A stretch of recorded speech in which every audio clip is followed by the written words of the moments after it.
তো আজকে সকালের নাস্তাতে কি দেখেছো? এই দেখো, তো এখানেই আছে চিকেন বিরিয়ানি। আর শুধু এইখানেই শেষ নয়, এপাশে আছে দেখো সুইট, আর এপাশে দেখো গোলাপ জামুন। ওয়াও, গোলাপ জামুন তো আমার ভীষণ ফেভারিট। তো তোমরা ভাবছো চিকেন বিরিয়ানি কোথা থেকে এলো? তো hello friends, welcome back to my channel Shivani lifestyle. Good morning সবাইকে। তোমরা সবাই কেমন আছো? আশা করি তোমরা সবাই ভালো আছো, আমরাও ভালো আছি। তো এখন বাজে সকাল 8:30। তো আমি আমার ব্লগটা সকাল 8:30 থেকে স্টার্ট করলাম। তো যারা আমার চ্যানেলে নতুন আছো প্লিজ তারা সাবস্ক্রাইব করে আমাকে সাপোর্ট করো। তো সকালে 8:30 বেজে গেছে, সকালের সমস্ত কাজ শেষ করে নিয়েছি, তো শুধু স্নান করতে বাকি আছে।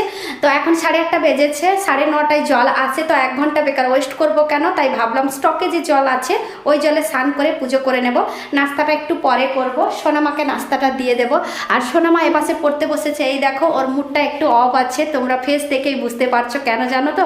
আজকে মার খেয়েছে, ও গালপাটিতে একটা থাপ্পড় খেয়েছে, তারপরে কেঁদে গেছে, তারপরে ছেড়ে দিয়েছে। তো বাচ্চারা একবার বদমাশি করলে ওকে শাসন করতে হবে, এটা বড় কথা নয়। তো সোনামা, আরে সোনামা কথা বলবে না? বলবে? হ্যাঁ, বদমাশিটা যে করেছিলে বলবো? বলবো? বলবো না? যা বলবো না, যা। বদমাশি করেছিল, মার খেয়েছে, সেই জন্য তার মনটা একটু খারাপ আছে। তো যাই হোক, পড়তে বসে গেছে এখনই। ওর টিচারকে ফোন করেছিলাম আজকে, যেহেতু আজকে কী বার বলো তো? আজকে শুক্রবার। হ্যাঁ, আজকে শুক্রবার, তো সেই জন্য আজকে স্কুল হওয়ার কথা ছিল। এমনিতেই পরীক্ষা শেষ হয়ে গেছে ওদের, কিন্তু স্কুল এখনও হয় না, শুধু দুপুরবেলা খেতে দেয়, ওইটার জন্যই ডাকে, তাই না? হ্যাঁ, ওইটার জন্যই ডাকে। তো সেই জন্য টিচারকে ফোন করেছিলাম। তো উনি বললেন কি ওখানে পুজো আছে, মানে এখানে বাড়ির পাশে আর একটা মন্দির আছে, ওই মন্দিরে পুজো স্টার্ট হবে।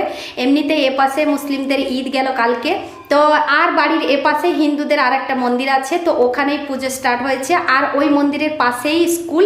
সেই জন্য কি টিচার বললেন কি এখনও পুজো চলছে, এখন মাইক বাজবে, পড়াশোনা এখন ভালোভাবে হবে না। তো তাই সবাইকে ফোন করে বলে দিয়েছি, শুধু একমাত্র তোমাদের বাড়িতেই ছিল ফোন করতে, তুমি ফোন করেছো, তো আমি বলে দিলাম সোমবার থেকে স্কুল হবে, এখন ছুটি। তার মানে আজকে শুক্রবার, শনিবার, রোববার 3 দিন ছুটি, সোমবার থেকে স্কুল হবে। তো সেই জন্য কি সোনামাকে পড়তে বসিয়ে দিয়েছি। সোনামা এখন নাস্তা করবে না? নাস্তা করবে?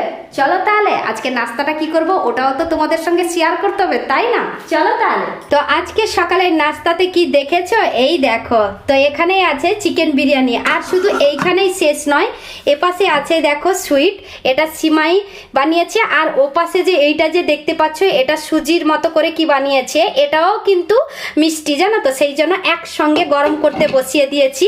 আর এপাশে দেখো গোলাপ জামুন। ওয়াও, গোলাপ জামুন তো আমার ভীষণ ফেভারিট। সোনামা হাত ধুয়ে এসছো? হ্যাঁ। তো তোমরা ভাবছো চিকেন বিরিয়ানি কোথা থেকে এলো? তো কালকে যে ঈদ গেল তোমাদেরকে তো আগেই বললাম, তো ওনারের বাড়ি থেকেই দিয়েছে চিকেন বিরিয়ানি। এটা অবশ্যই চিকেনই বিরিয়ানি, ওরা জানে ভালোভাবে যে আমরা অন্য কোনো চিকেন খাই না, তো সেই জন্য কি চিকেন বিরিয়ানি বানিয়েছিল ওরা। কালকে কিন্তু পার্সেল দিয়ে পাঠিয়েছিল। কালকে যেহেতু বৃহস্পতিবার ছিল, কালকে কিন্তু আমরা খেয়েছিলাম না, সোনামা শুধু গোলাপ জামুন খেয়েছিল, তো আমি খেয়েছিলাম না, কারণ একসঙ্গে নিয়ে এসেছিল, তো সেই জন্য আমি খাইনি। আজকে আমি খাবো। সোনামা, গোলাপ জামুন কটা নেবে বলো? কত কি দিয়ে পাঠিয়েছে? আগের বছরও দিয়ে পাঠিয়েছিল, জানো তো? খুবই ভালো বানায়। এর সঙ্গে আরো দিয়েছিল কি কি জানো তো? দই স্যালাড দিয়েছিল। আর কি কি দিয়েছিল বলো তো? শসা দিয়েছিল, স্যালাড দিয়েছিল, দই স্যালাড দিয়েছিল, বিরিয়ানি দিয়েছে, গোলাপ জামুন দিয়েছে, আর এপাশে 2 রকমের সুইট দিয়েছে। সমস্ত কিছু পার্সেল দিয়ে পাঠিয়েছিল কালকে ওনারের বাড়ি থেকে। তো আজকেই আমরা খাচ্ছি। তো সোনামা এবার খেতে বসে যা। দই স্যালাডটা না খুব সুন্দর বানিয়েছিল কালকে। দইয়ের সঙ্গে পেঁয়াজ ছিল, তার সঙ্গে বেদানা ছিল, বেশ আলাদা রকম টেস্ট, কিন্তু খুবই ভালো লেগেছিল। কিন্তু আমি এর আগের বছর খেয়েছিলাম, আমি কিন্তু কালকেই খাইনি। তো সেম ওই স্যালাড কিন্তু কালকেই বানিয়েছিল, কালকে বানিয়ে আমাদেরকে দিয়েছিল, সেই জন্যই জানতে পেরেছি। তো যাই হোক সোনামা খেতে বসে যা। আমার জন্য 2টো গোলাপ জামুন থাক, কালকে তুমি একটা খেয়েছো, আজকে তুমি খেয়ে নেবে, বাস হয়ে যাবে, ঠিক আছে? হ্যাঁ। আমার সোনামাও গোলাপ জামুন খেতে ভীষণ ভালোবাসে, তো আর একটা যদি চাও তো দেবো, ঠিক আছে? নেবে তো? নেবে না? নেবে না বলছে, নেবে না বলছে। তুমি যদি চাও আমি দেবো, ঠিক আছে সোনামা? তুমি 3টে খাবে, আমি একটা খাবো, ঠিক আছে? তুমি 2টো খাবে, আমি 2টো খাবো, ঠিক আছে? হ্যাঁ। সোনামার জন্য প্লেটে সার্ভ করে নিয়েছি চিকেন বিরিয়ানির সঙ্গে গোলাপ জামুন, আর এপাশে দিয়েছি পেঁয়াজ। পেঁয়াজটা কিন্তু ওই সাজিয়ে দিয়েছে, বাড়িতে শসা নেই, সেই জন্য পেঁয়াজ কেটে দিয়েছি। সোনামা গোলাপ জামুনটা কিন্তু লাস্টে খাবে, ঠিক আছে? পেঁয়াজ দিয়ে বিরিয়ানি খেয়ে নেবে। খাও দেখি কেমন হয়েছে বলো। ওরা অবশ্যই ভালো বানায়, এর আগের বছরে আমি খেয়েছিলাম বা খুব সুন্দর বানায়। এখন কেমন হয়েছে জানি না, এতক্ষণ পর্যন্ত আমি নিজেই খাইনি। সোনামা কেমন হয়েছে বলো? হ্যাঁ ভালো হয়েছে না সোনামা? তাহলে খেয়ে নাম তুমি ঝটপট করে। হ্যাঁ আচ্ছা, ও আমার সোনামা তো পেঁয়াজ খেতে ভীষণ ভালোবাসে। তো তোমরা যারা ডেলি ব্লগ দেখো তারা অবশ্যই বুঝতে পারবে, কারণ হ্যাঁ চিকেন, কারণ হচ্ছে সোনামাকে যে কোনো নাস্তার উপরে ওকে পেঁয়াজ দিলে খেতে কিন্তু ও ভীষণ ভালোবাসে, আর রোজই ওকে পেঁয়াজ দিতে হয়। আজকেও পেঁয়াজ কেটে দিতে হয়েছে বিরিয়ানিতে। ভালো হয়েছে না সোনামা চিকেনটা? হ্যাঁ ওয়াও,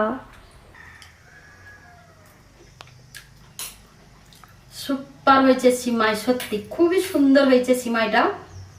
কাজু কিশমিশ আর কাঠবাদাম ভেজে নিয়ে সিমাই বানিয়েছে, খুবই সুন্দর টেস্ট হয়েছে। আমি জাস্ট স্নান করে পুজো করে এখনই এইটাই ফিনিশ করব, তারপরে ধরবো বিরিয়ানি। বিরিয়ানি খেতে পারবো কিনা জানি না, এতগুলো সুইট আছে। খাওয়ার পরে যদি লাগে তো খাবো, নাহলে দুপুরবেলা খাবো। দই নিয়ে আসবো সোনামা, দিয়ে মসুর ভাজি বানিয়ে নেবো, না কি বলছো বলো? হ্যাঁ বিরিয়ানি আছে, বিরিয়ানি যা আছে দুজনের জন্য কুলাবে না। দেখি টমেটো অনেকগুলো আছে, টমেটো ভাতও বানিয়ে নেবো। মসুর ভাজির সঙ্গে টমেটো ভাতও দারুণ হবে খেতে, না কি বলছে বলো সোনামা? ঠিক আছে ঠিক আছে। সিমাই খাওয়ার পরে অল্প দুটো বিরিয়ানি খেয়েছিলাম, এই দেখো আরো এতগুলো বিরিয়ানি আছে। আর সাদা ভাত যে অল্প দুটো আছে আমার মনেই ছিল না, জাস্ট এখনই দেখার পরেই মনে পড়লো। তো মা মেয়ের দুজনের কিন্তু প্লেন ভাত আর এ বিরিয়ানি আরামসে দুপুরের জন্য হয়ে যাবে। শুধু দোকান থেকে দই আনতে হবে, দই নিয়ে এলে দই স্যালাড বানাবো, আর এমনি প্লেন ভাতের জন্য টমেটো আছে, টমেটো চাটনি করে নেব, হয়ে যাবে দিলে দুপুরের জন্য। রাত্রেবেলা দেখা যাবে কি রান্না করব। তো আর দুপুরবেলা রান্নাই করব না। তো আজকের ব্লগটা এই পর্যন্ত। তোমাদের যদি ভালো লেগে থাকে তাহলে তোমরা লাইক করবে, কমেন্ট করবে, শেয়ার করবে, সাবস্ক্রাইব অবশ্যই করবে। যারা আমার চ্যানেলে নতুন আছো প্লিজ তারা সাবস্ক্রাইব করে আমাকে সাপোর্ট করো। সবাই ভালো থেকো, সুস্থ থেকো, আবার কালকে নতুন একটা ব্লগ নিয়ে তোমাদের সামনে চলে আসবো। বাই।